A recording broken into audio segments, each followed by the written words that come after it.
কিছুদিন পর সৌদি রিয়াদে অনুষ্ঠিত হবে আইপিএল এর নিলাম, আর সেই নিলামে নাম লিখিয়েছেন বাংলাদেশের 13 জন খেলোয়াড়। তাদের মধ্যে অবশ্য একজনকে নিলামের আগেই বাদ দিয়েছে আইপিএল কর্তৃপক্ষ। পেসার শহীদুল ইসলাম বাদ পড়েছেন সেখানে। অন্যদিকে চূড়ান্ত নিলামে আছেন 12 বাংলাদেশি। বাংলাদেশের 12 জন প্লেয়ারের মধ্যে উল্লেখযোগ্য নাম সাকিব আল হাসান। তিনি অতীতে আইপিএল এর 9টি মৌসুম খেলেছেন, 7টি খেলেছেন কলকাতা নাইট রাইডার্সের জার্সি গায়ে, বাকি দুটি সানরাইজার্স হায়দ্রাবাদের হয়ে। মুস্তাফিজুর রহমান 2016 সাল থেকে আইপিএল খেলছেন। এছাড়াও অতীতে আইপিএল খেলা প্লেয়ার হিসেবে রয়েছেন লিটন দাস। তিনি কেকেআর এর হয়ে 2023 সালে একটি ম্যাচ খেলেছিলেন। তবে তারা 3 জন আছেন নিলামের এই লিস্টে। সাথে আছেন leg spinner Rishad Hossain, pacer Taskin Ahmed, Shoriful ইসলাম।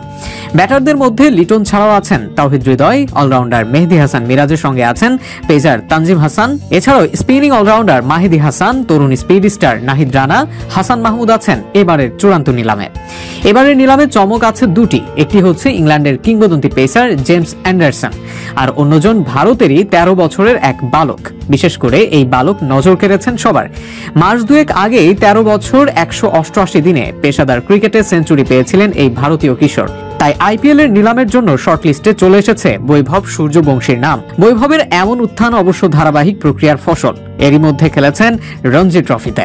বিহারের হয়ে 12 বছর 284 দিন বয়সে প্রথম শ্রেণীর ক্রিকেটে অভিষিক্ত হয়ে আলোচনার জন্ম দিয়েছিলেন বৈভব।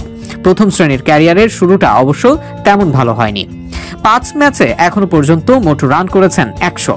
বয়স বিবেচনায় এনে অবশ্য তার রঞ্জি পারফরমেন্সকে খুব একটা বড় চোখে দেখছেন না নির্বাচকরা, কিন্তু জায়গা ঠিকই পেয়েছেন ভারতের অনূর্ধ্ব 19 দলে। এছাড়াও খেলেছেন বিনোদ মানকার ট্রফিতেও। বিহারের আন্তঃজেলা টুর্নামেন্ট হেমান ট্রফিতে 8 ম্যাচে 800 রানের বেশি করেছিলেন বৈভব। ভিনু মানকর ট্রফিতে 5 ম্যাচে করেছেন 400 রান।